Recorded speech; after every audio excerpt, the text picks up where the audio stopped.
So thank you for joining us tonight on during Black History Month. Thank you for joining this BABJ event. I'm Melanie. I'm also known as that lady in the yellow jacket. I'm the treasurer for the Boston Association of Black Journalists. And towards the end, we will go through the board members that are here. But for now, we're just going to get started. Boston Black history is amazing. There were many people before our commissioner, and I just want to talk about a few that range from the colonial era trailblazers to modern political leaders, including Crispus Attucks, first person killed in the Boston Massacre around 1770, Phyllis Wheatley, the first African American author to publish a book of poetry, Lewis Hayden, a prominent abolitionist and conductor on the Underground Railroad, Melania Cass, known as the First Lady of Roxbury.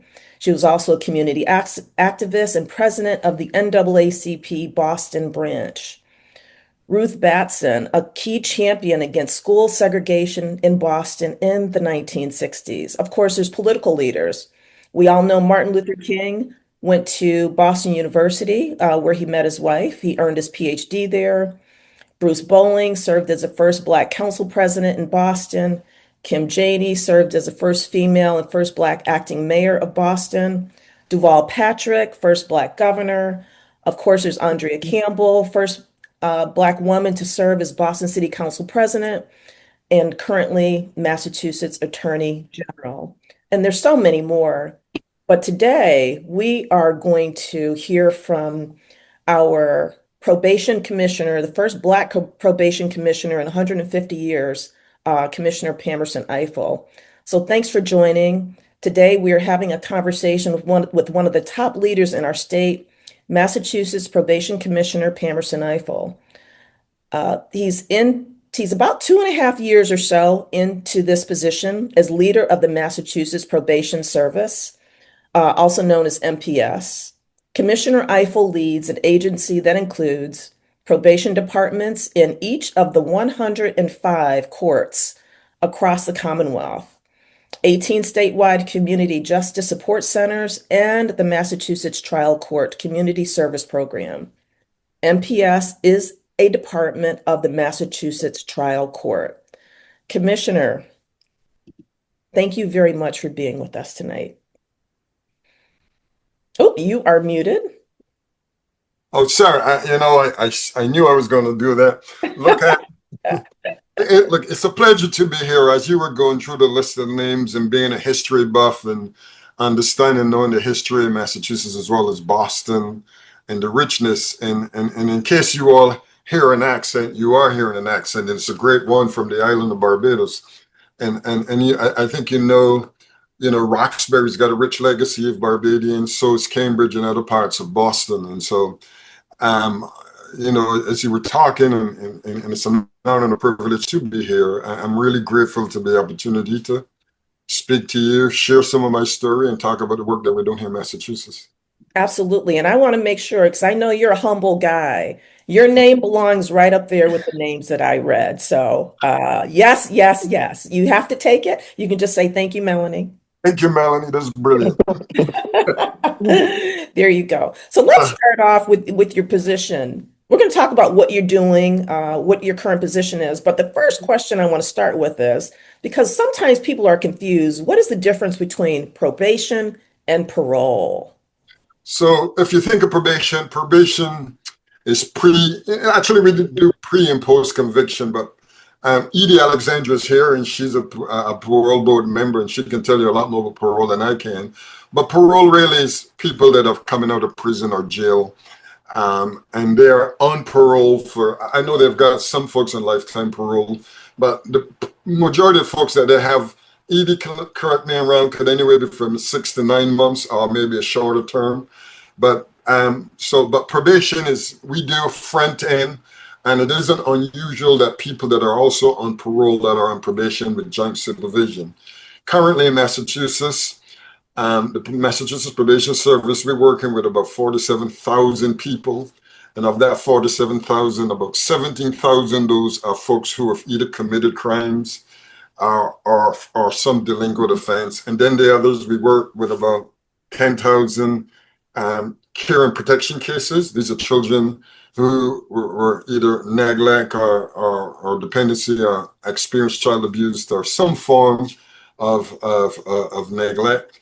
And then we also work with children requiring assistance, and these are children that are having issues in school, that are stubborn, they're runaways, and you know, in that space. And then we also work, and I've worked in juvenile court, I've worked in superior court, I've worked in the district courts. The only court department that I haven't worked in is the probate and family court, and we also have 11 probate and family courts that cover the 15 counties around Massachusetts. So that's it in a nutshell. There's a lot more there, but I'll stop there. Okay, so let's talk about, because you've been in the court system, you said, for about 32 years. Let's talk about some of your previous roles, which So helped you to get to where you are today. So I started out in Suffolk County, so Boston Juvenile Court, and that's where I started. It was in the location which is now where the Supreme Judicial Courts and the administrative courts are, which is 1 Pemberton Square. And so I started as a juvenile probation officer. For a short time, I was in Suffolk County, but back in 1992, there was criminal justice reform here in Massachusetts. And so Boston or Suffolk County proper was the only juvenile court that's functioned as a separate court. But the criminal justice, the reform created juvenile courts in Plymouth, Barnstable counties, the Cape and Islands. And so I was transferred down and I started working, and I worked as a juvenile probation officer in Plymouth and then out of the Brockton Juvenile Court, or Plymouth County Juvenile Court, which is based in Brockton, Wareham, and Hingham. So those are juvenile courts. And then where did you go from there?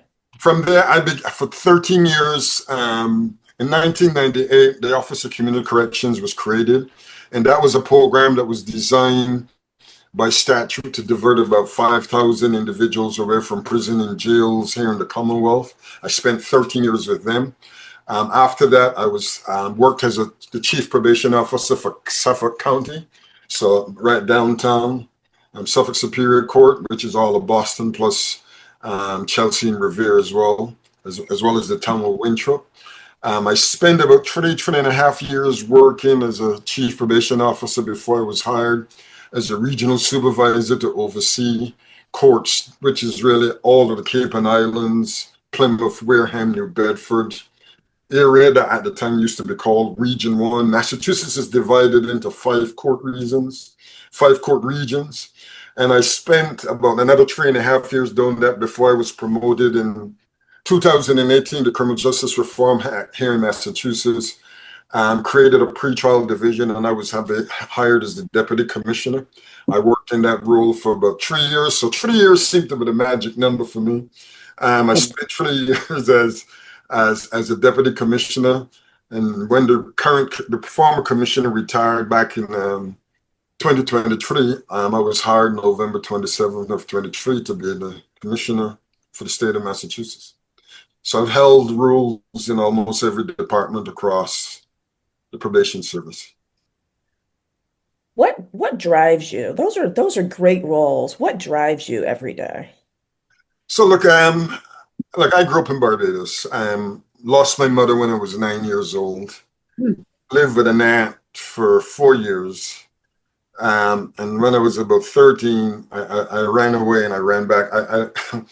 I ran back to the home where my mother had died and left. And I lived off and on my own from the age of 13 until I came here to the United States and got married. But in that timeline, I was, a child of delinquency, severe poverty, struggling and living, being, I don't, sometimes when I share this, my wife will sometimes say I share too much, but, being the victim of a sexual assault, being arrested, and then a police officer intervening and giving me $2 and then told me, meet him in the city because he didn't want me to go to jail then. Actually, he wasn't the one who arrested me. I was arrested by. So here's the story. My mother died when I was 9 years old. Lived with my aunt. When I went back to the village where I grew up, there was this young man who was teasing me, and he was teasing me about my mother being poisoned. And he was right. She died from poisoning, but not the way that he and most people understood. She died from a ruptured appendicitis. And as you all know, if that doesn't get treated and you don't get operated on, it can result in poisoning the whole system. And she died. And he was teasing me about it. And we got into a fight. And he would go home and he would come back with his mother and he would stab me. And he would stab me right about an inch away from my heart. And the only reason I'm on this call with you, I was fast enough to block the partial stabbing, and the tip of the blade actually broke off on the bone in my chest, which is the reason I'm still alive with you today. Mm. And a few months later, about 7, 8 months later, I would catch up to him, and it didn't end well for him. And as much as I look back, I still feel a lot of sadness about that. And that's the reason, that's the thing about violence and victimization. And if you're that young, there's this drive around revenge that sometimes when you think back on it, doesn't really make sense. But needless to say, about 3 days later, I was arrested, but I was home, I was cooking. It was about 7:30 on a Sunday night. 2 police cruisers showed up, or vans, and they had me arrested, sitting in the back. And a local neighborhood cop walked by, saw I was in the back, and he asked, "What are you doing in there?" And he knew part of the story, and I explained. And he took me out and he says, "I'll make sure he gets to court." I never went to court, by the way. That's the irony in all of that. But he gave me $2 and he asked me to meet him the next day. And he had me meet him in the city. And I met him and he introduced me to the national boxing coach. And that $2, as much as it may not seem like not much now, changed the trajectory of my life because it got me into boxing. Within 6 to 8 months, I was representing Barbados. I was the national champion. 1983-84, the United States invaded Grenada after there was a coup there. And in 1984, I was invited to Fort Bragg, Grenada. I was representing both Barbados and Grenada, but I was invited to represent Grenada. I fought in Fort Bragg, won, and I went back to Barbados. And 2 weeks later, the national coach is named by the name of a guy by the name of Henry Johnson, followed me to Barbados. He didn't tell me at the time why he followed me to Barbados, but he came down and he asked me if I wanted to come back to the United States. And I said, I'm living, no electricity, no running water, didn't have a job, living from meal to meal. For many folks on this call, I'm sure some of you all grew up in difficult circumstances. And I was living at a time where 12 of my 24 hours on a daily basis was worried about what I was going to eat next. What is my next meal coming from? So when he offered me the opportunity to come to the United States, I jumped up, came, and ended up living in Fort Bragg. But I came here on a C-131 with 2 pair of underwear, 1 pair of socks, 1 pair of shoes, 2 pairs of pants, 3 shirts. That's how I came to the United States. And so that's sort of my trajectory. I'll stop there because I can go on talking. But I ended up winning the Golden Gloves in Kansas City, and I was recruited by the Petronelli brothers out of Brockton, same trainers for Marvin Hagler. So I know that you all are familiar with that. And that's how I came to the United States. But there's a lot of different pieces there, but I'm just giving you the story. So when you ask me what drives me, what motivated me, and why I approach the work that I do on probation, I'm here because somebody gave me a second chance. And for me, working in probation is about the second chance business. It is about how a young boy growing up, living in poverty and struggling from day to day,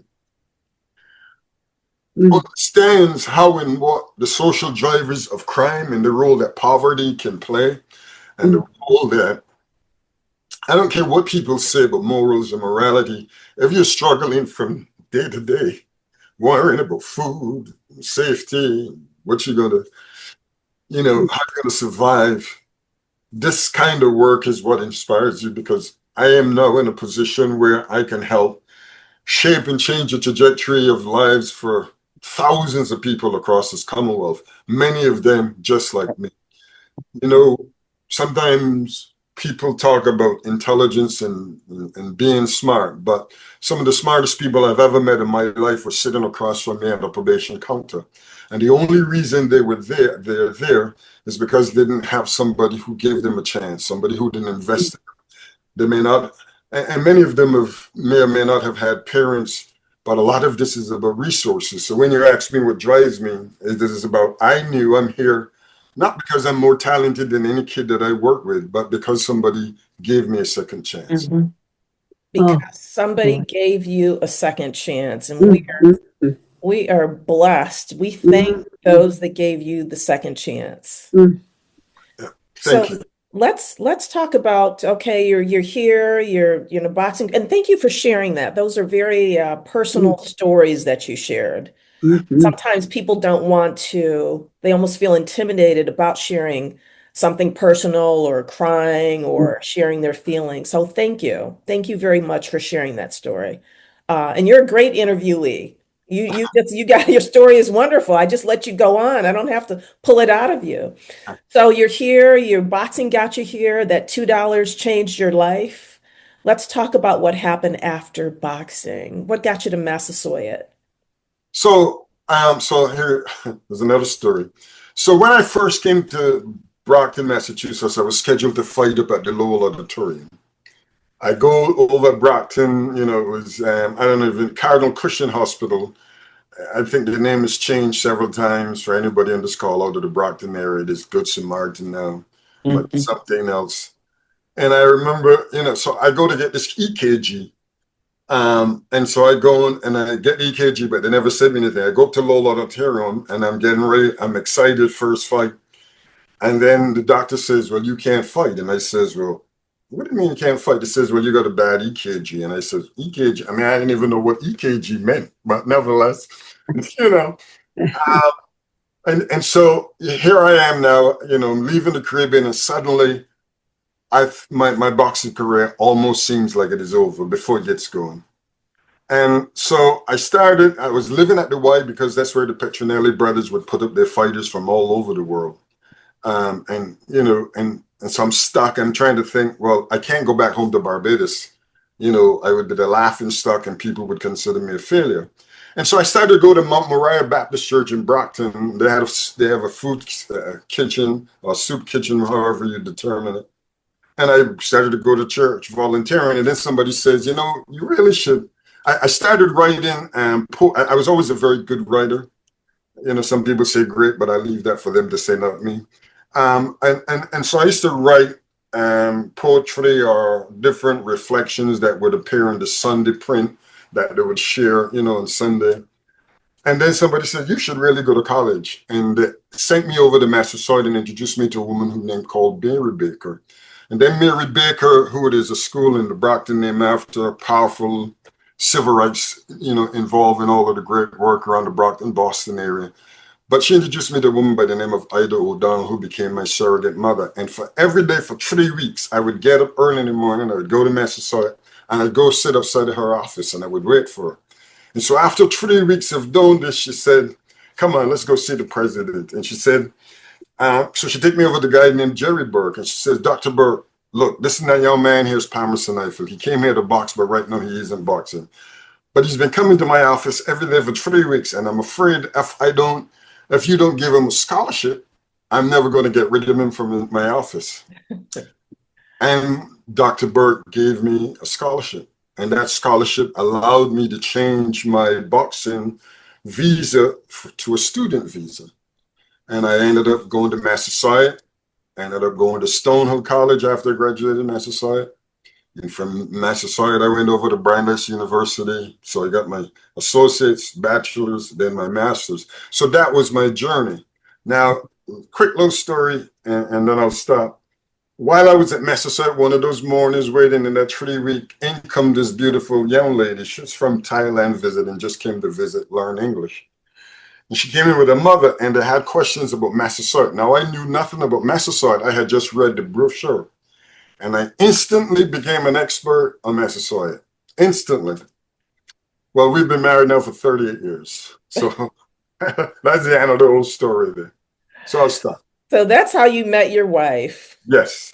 Nice. Beautiful, Nice. beautiful story. Beautiful story. Are you still in touch with any of those people that helped you? The people from Massasoit and I, Massasoit Community College, for those who are on who may not realize. so I've spent 11 years on the board of Massasoit, 4 of them as chair. I was appointed as chair by Duval Patrick. I was appointed by chair by Charlie Baker.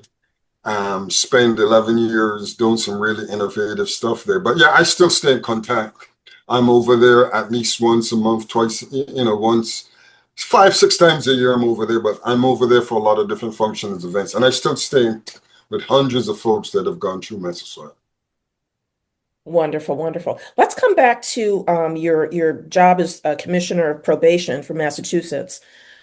I know that there was a push to make the ankle bracelet go away or make it smaller or so that it wouldn't be so cumbersome to people and embarrassing. Can you talk about your push to make that happen? So look, I mean, one of the biggest, the GPS bracelets in Massachusetts, not only in Massachusetts, they've become a panacea for, for folks who aren't placed in a facility, prison or jail, or being held on bail or coming out. But one of the things that we are seeing were a lot of violations of warrants because the technology had passed its shelf life, meaning that there were a lot of strap alerts, there were a lot of tamper alerts. The batteries were dying too short quickly. And so one of the first things I came in was to put that contract out for bid. And so we put it out for bid. We came back with a unit now that has a 60-hour charge. It now has in the old days, if you needed to charge your bracelet, you would have to stay tethered to a wall, hoping, and that the unit would charge. So one of the reasons for changing that was, we were issuing too many warrants for individuals who, through no fault of it, and didn't have their bracelet charged. Because if you're sleeping at night and you're moving around and it becomes dislodged, and then you get up in the morning and you've got to go to work or school or somewhere, and you're in a panic and you're going to make those life decisions. I'm going to work. I'm going to school. I don't worry about the bracelet. I'll deal with that. And so we put that out for bid. We now have a unit that lasts 60 hours. It has a portable charger that people aren't tethered to a wall. We've reduced the issuance of warrants by 20% across the board. One of the other things that we are looking to bring onto bear as part of that contract, we now have, we are moving to some GPS watches, no bigger than this Apple Watch, that we're going to be actually looking. There's a couple of folks that were really interested in individual juveniles in this space, as well as individuals who are domestic violence individuals. I actually just met with a company last week. We're going to be putting out a contract for a new GPS watch. We'll also not only track the defendant, but it will also notify victims if that defendant is in the area. And so for women and individuals, even men who are victims or partners, however people still identify, are victims of domestic violence, we believe that this will give us a much better way of monitoring. One of the reasons I wanted to switch to the watch, I was at a daycare one day talking to a friend of mine, and there was a woman who came to pick up her child, and I saw an individual, the little kids innocently were teasing the little boy. And it dawned on me there and then that here's this woman doing this duty as a mother, but yet her son is witnessing other kids teasing her and making his life miserable. But also it was very painful. And so I want to move to a GPS watch where you would never really, you could see somebody with a GPS monitoring, but you would never know why they're being monitored. I think it gives people back their dignity. Beautiful, beautiful.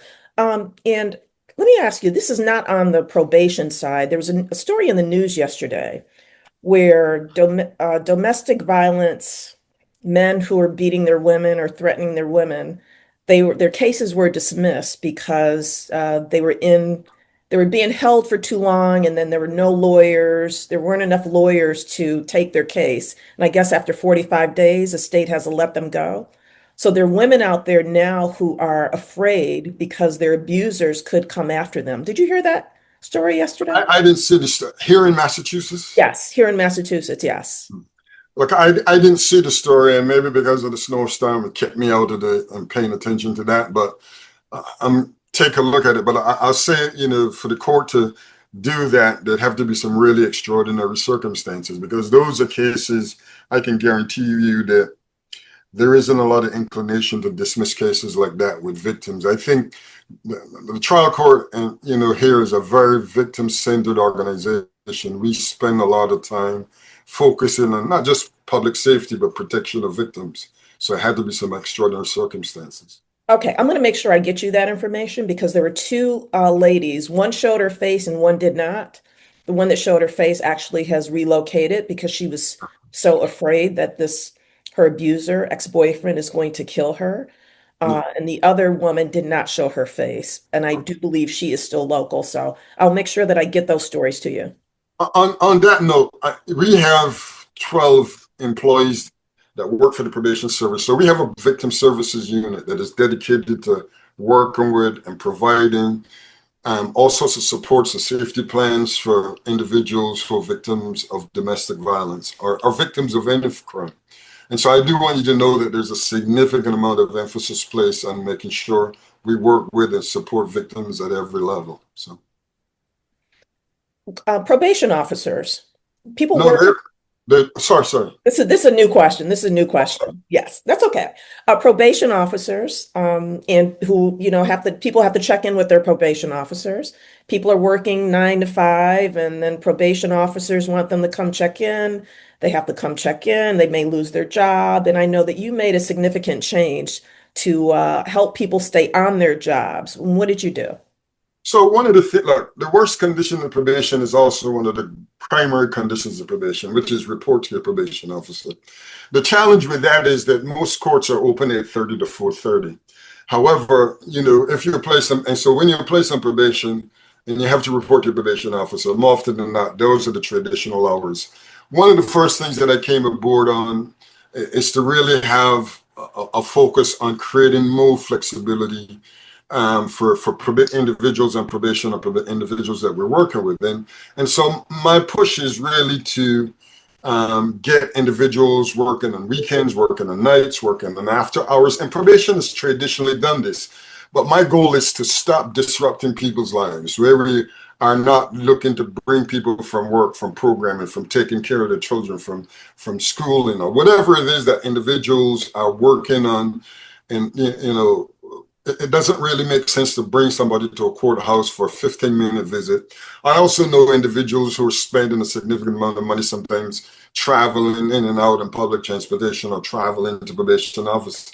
And so one of the goals that we continue to work, naturally, we're dealing with some budget crises, and that has impacted our ability to do some of this innovative work. But the goal here really is to let people continue to live.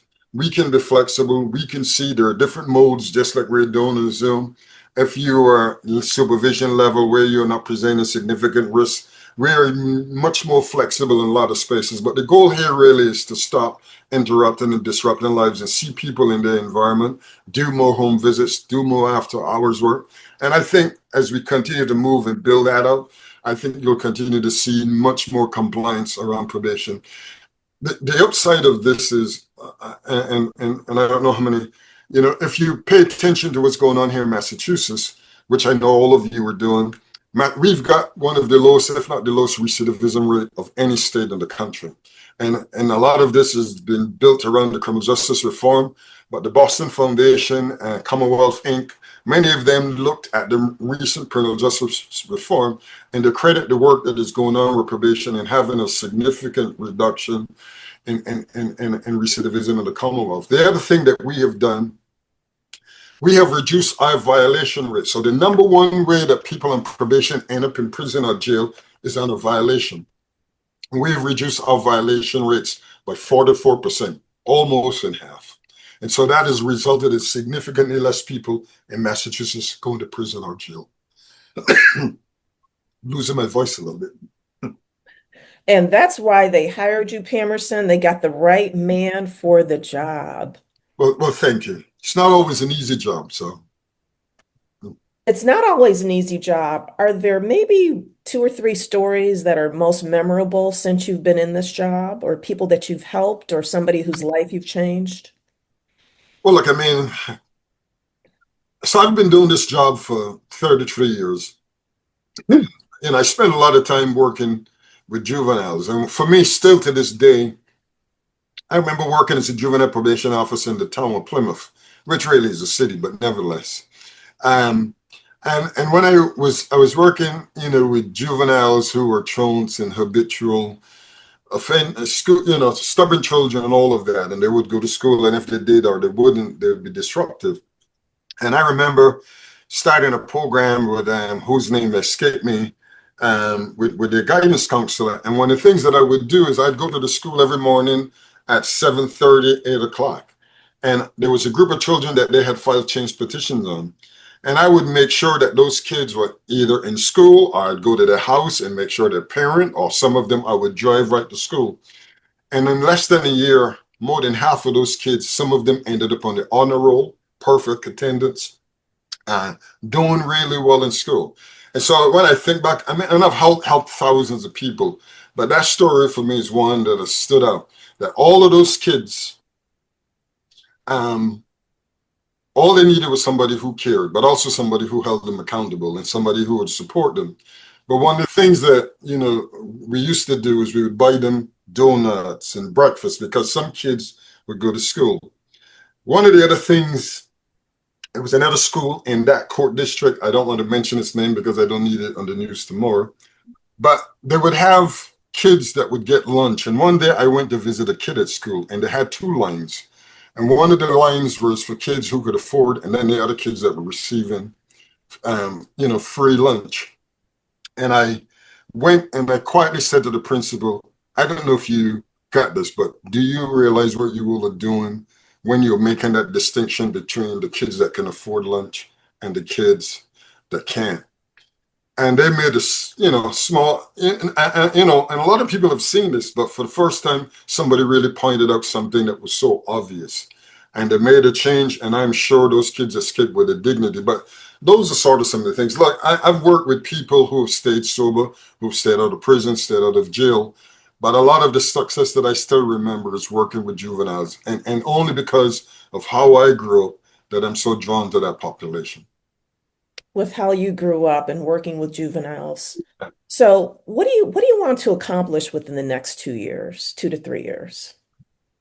Well, I think continuing to drive sending people to prison and jail is an opportunity. One of the areas that we're really focusing on right now is emerging adults, 18 to 25.9 years. We know that when they're released from prison, that population has some of the highest recidivism. Right now in the Commonwealth, on pretrial or on probation, we're working with about 6,000 18 to 25-year-olds. And that's a population I think that if we could continue to focus on and work with, we could see even further declines in recidivism across the Commonwealth, but also provide a lot of young men, predominantly men and young men and women of color, who are, when they come into the system, hoping that we too can give them second chances at education and at employment, mentoring and all of the supports that I think would be helpful to watch them grow and be successful. Again, so much of my life, every time I see one of these young men or women walk in, regardless of race, ethnicity, gender, color, orientation, I'm always seeing somebody that we can give a shot to, and if we can work with them and provide them with the right kinds of supports, and if they're willing to put in the work, because some of this is also about them being accountable to themselves, I think we can, so I'm hoping that we can do a lot more in that space and in that place. Do a lot more in that space and in that place. You know what? And does anyone have any questions? I am going to ask folks who are on. What you can do is you can start thinking if you have any questions. Okay, Carmen, go ahead. I was wondering if you could share what some of the employment opportunities are within the probation department, and what kind of education or skills are you most looking for as you fill out your ranks? So here's what I'll say to you. We just offered a probation officer exam, and we just closed out, associate probation officer posting. But typically, as a probation officer, you need a bachelor's degree and at least 3 years of human services experience. If you've got a master's degree, and 1 year of experience, human services experience. We also got other positions, and I'll say this about, I'd say about 15% of our employees all came in as administrative staff. you would be shocked at the amount of individuals who came in as an administrative staff without a degree, who then came on as an administrative staff and then went to college and have now got their masters, and some lawyers, a lot of them got their bachelors, and they're now probation officers. But as an associate probation officer, all you need is a high school diploma. You need a bachelor's degree, excuse me, to be a probation officer. But we have a lot of different, we've got close to 1,800 employees in the probation service. And so the skill sets there is if you've got mental health, substance use, addiction, behavioral health, education, any one of those backgrounds, you would qualify to be a probation officer in the Massachusetts Probation Service. But we've got a lot of administrative roles. We've got about 500 administrative roles as well. And again, my greatest joy as a commissioner is watching somebody who started at the lowest rung in the organization and have risen up. Two of my deputies started out as secretarial staff, without degrees, and then went on and are now in those roles. I hope that answers your question. But here's my joke for that, right? So 20 years ago, if you wanted to be most probation officers that we hired back then, a lot of them wanted to be cops and correctional officers, but they couldn't run a mile and a half. So they became probation officers. That's not, you guys didn't get that? I got a remedial joke class later on. But look, the average probation officer now in the Commonwealth of Massachusetts is female. 68% of all probation officers in the Commonwealth are female, and more than half of them have got a master's degree, sorry. Beautiful. More than 60, about 68% females. 68, and 32% of our folks are people of color. Beautiful, beautiful. Any other questions, audience? Come on, Any other you've got questions a for- question. Yes, I know he told us a great amount of information there. So let me ask you, we talked before, you do a lot, you've been in this position or in the court system for 32 years, and you're helping young people and you're giving people second chances because you got a second chance. What do you do when you're not in the court system, when you're at home and you let your hair down? I lay on the couch a lot, but no, look, so one of the things that I didn't get to tell you all is that after I started at Massachusetts, I got a job at the Brockton Y, and I was able to go get a stress test, and it showed that my heart worked perfectly, and that a lot of athletes do have enlarged hearts. So I was able to resume my boxing career. And in telling you that, I still box a lot. I still hit the heavy bag. I don't jump rope as much. I used to be a master technician of jump rope. But I spend a lot of time, hitting my heavy bag or working out or walking. I have a dog. I grew up in the Caribbean. I love gardening. I have 15 chickens in the backyard. My worst job yesterday was shoveling a path to my chicken coop. I get fresh eggs every day. But I'm a voracious reader, so I still read every day, anything, anywhere. I like to read a lot of novels. And so my free time, other than binge watching like Alex Cross or whatever show that is out next, I watch a lot of television as well. But, in a nutshell, I'm not married into one particular space, but anything that I love to cook.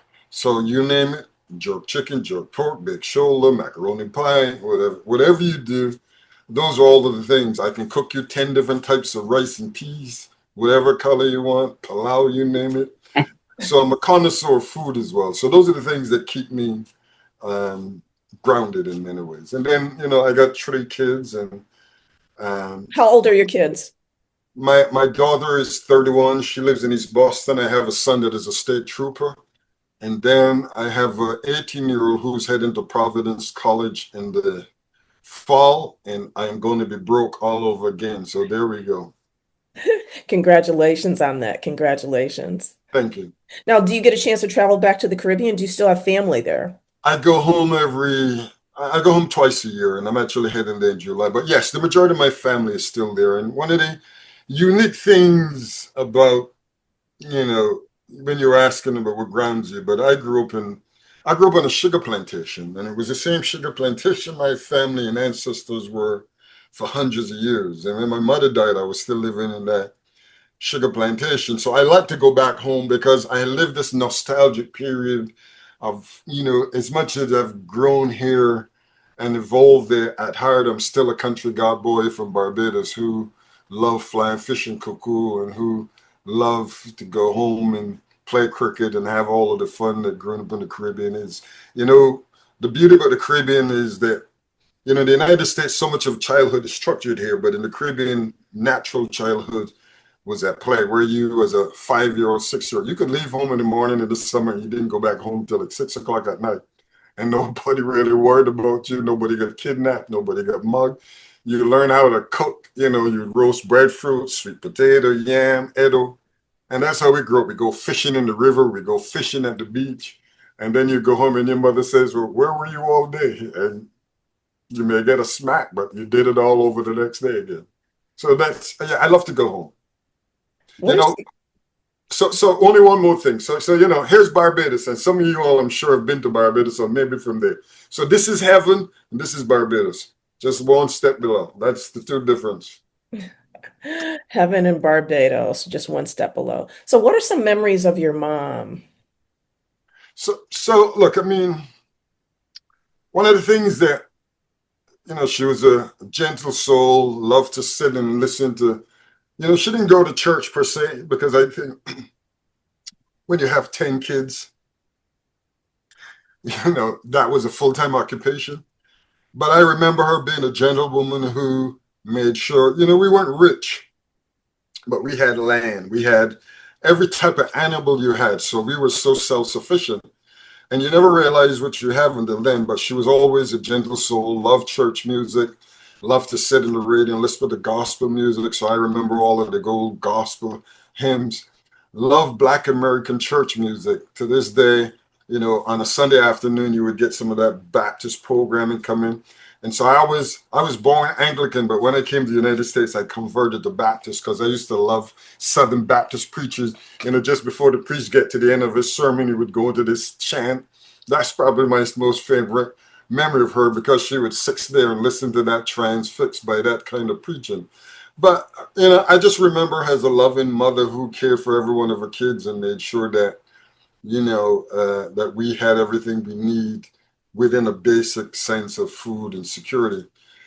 But at 9 years old, you realize you never really paid attention to those things. And that now in my life, my greatest regret to this day is having my kids and realizing that she would never have never got a chance to see them, and they wouldn't get a chance to ever know what the gentle soul. So I spent half of my life envying people who have that and may not realize the value in having a mother or having your kids having a grandmother. Having your kids having a grandmother. Well, I'm sure they are hearing great stories from you to them. So she lives on through you, and you are sharing those with your kids. Do you have pictures? Do you have a picture of your mom? No, and that's so, I had the last set of pictures of my mother in 1984 when I came to Fort Bragg. I left my suitcase at the Army barracks because that's where I was living, and I went to Indianapolis for 19 months. When I went back, somebody stole my suitcase with everything I had, and those were the last pictures that I had. So no. So yeah, you just opened the old regret. Question. So, okay, all right. Go ahead. We got a question. Who's got a question? Denise? Yeah, I'm wondering, because of things that are going on with this new administration, and they're talking about all the cutbacks and SNAP, and with housing being not available, are we seeing an influx of more people having to go through probation now? So the uptick in Massachusetts, so our caseload is held relatively steady over the last 3.5, 4 years. I mean, the numbers aren't statistically significant. So we aren't seeing a massive rise, even though from year to year there's a slight growth, 300-400, cases, but it isn't significant over time. As a matter of fact, we're tending to see more of a decline. So about 15 years ago, there were 86,000 people that we're working with. 10 years ago, that number was somewhere around 66,000. It is down now to about 47,000. So the numbers continue to decline. If you pay, in Massachusetts, we have closed prisons here. Sheriff departments are operating at half the capacity they normally do. So I think, one of the things that I didn't talk about, we spend about $16.6 million every year, the probation department, on short-term housing that we share between parole, probation, and sheriffs, and even the DLC if they want to use it. We don't see a lot of sheriff on those end, but from parole, on any given week, we're paying rent and sober living and housing for about 400 to 500 individuals. But no, to answer your question, we haven't seen that massive uptick. I hope that answers your question, Denise. I did, and that's good to know. Yeah. No. Thanks, Denise. Carmen, I'm going to come to you. I think you raised your hand, but first, this is from Catherine Harris. Does the commissioner have any contact with the Department of Children? Some of the grandparents that she supports needs your assistance in gathering specialized support for the young children that someone gave them a second chance. So look, Cameron, thanks for your question, and Denise, thank you for your question earlier. Look, so yes, probation is we have an integral relationship with the Department of Children and Families, as well as the Department of, DYS, Department of Youth Services. So more often than not, if a child is involved with the Department of Youth Services, they're also involved with the probation department. So we spend a lot of time working with them, care and protection cases, children requiring assistance. We work in that space all the time. But if you've got specific types of cases, I can put you in contact with our regional supervisor, our statewide supervisor. His name is Joseph Aber. He's really an expert in that space, and I can make that connection. But yes, I was supposed to have lunch on Monday with the department, Commissioner Stavern, as well as Commissioner Radin from DCF and DYS. So we do have a lot of collaborations, because typically if a child goes through DCF and it isn't successful, more often than not, that child will end up with us. And so we work a lot in that space to ensure we have the right kinds of interventions and supports. Thank you. Catherine, hopefully that answered your question. I'm going to put my email and my phone number in the chat. So if you just want to reach out to me, I can make sure that whatever information I get from the commissioner, I can send it to you. Thank you so much. You're welcome. You're welcome. Carmen, did you have another question? Did you have your hand up? Yes, I was wondering if the commissioner has a relationship with ICE, and what is that relationship? No, we don't. So look, our rule, the child court has a policy that is very clear. We neither hinder nor help. And so we don't, probation officers cannot, and I'm not saying that this minute, but we don't work with ICE in any capacity. We don't call them, we don't work with them, we don't engage, we don't interact, and we don't share information. Typically if they have a warrant, they can arrest individuals outside of certain spaces, but we don't have a relationship with ICE. As a matter of fact, one of the things that I did last year was I bought clothing for every probation officer to ensure that when they're out, that we are clearly marked Massachusetts Child Court, so that people don't get confused between the two. Mm-hmm. Okay, thank you.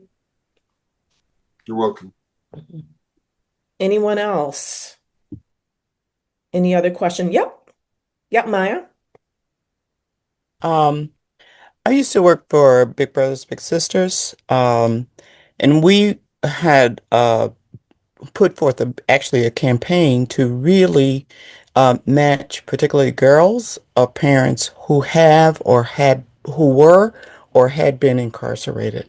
So my question is there a systemic way now where there's a connection between DCF, the probation office, and criminal justice system, so that children of people who have been incarcerated can be provided with services? So what we found is it was very difficult to get in touch with the children.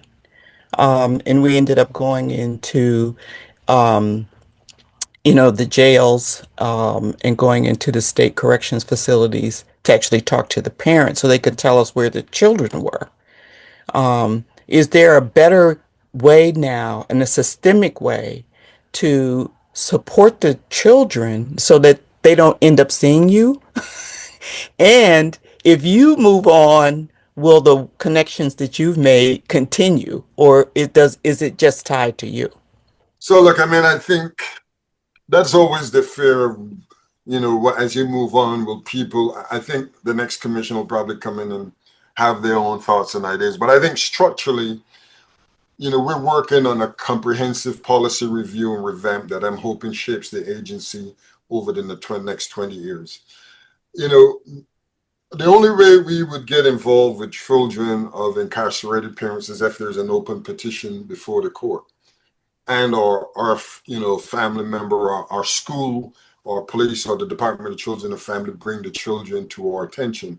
And in that space, we would work to ensure, one, that the child have the kinds of supports and services. But a lot of that responsibility falls in the Department of Children and Family, or whoever has custody, or the custodial parent or agency for that child. And so the only time we would work with children is if there's if somebody brings it to the attention of the court. As I just mentioned, there's significant numbers that we're working with. That said, it's a question that I have we were supposed to meet, myself and the three folks that really matter to Commissioner Reardon and Stavern. So it's a question that I'll raise with them and see if we could do more in that space. But I will say that our probation officers here in Massachusetts, the ones that work in juvenile court, are trained in all of the spaces to provide the kinds of supports and assistance that children need. And whenever we work with children, our primary goal is to ensure that that child has the right kind of services and supports that will help them be successful.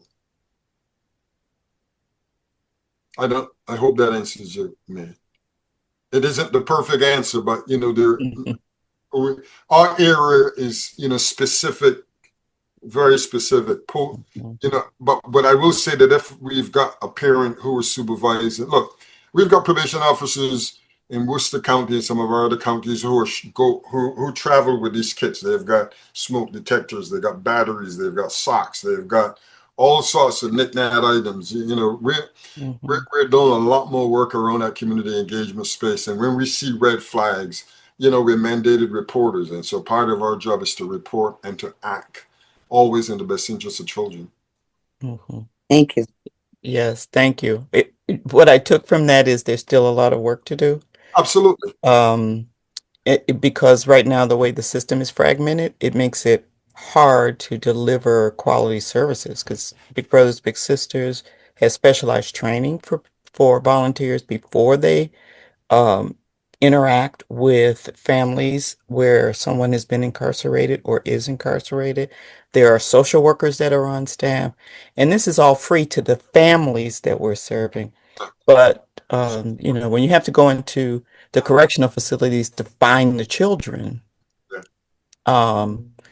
even if the children are on probation, it makes it hard. So, I applaud the work that you're doing. I think all of these systems have gaps, and I think there are forums and conversations like this that help to also inform it, because as much as we're doing, there's still these gaps that I think when I come to community events like this, also put thoughts in my mind about where we need to plug some of these gaps and holes.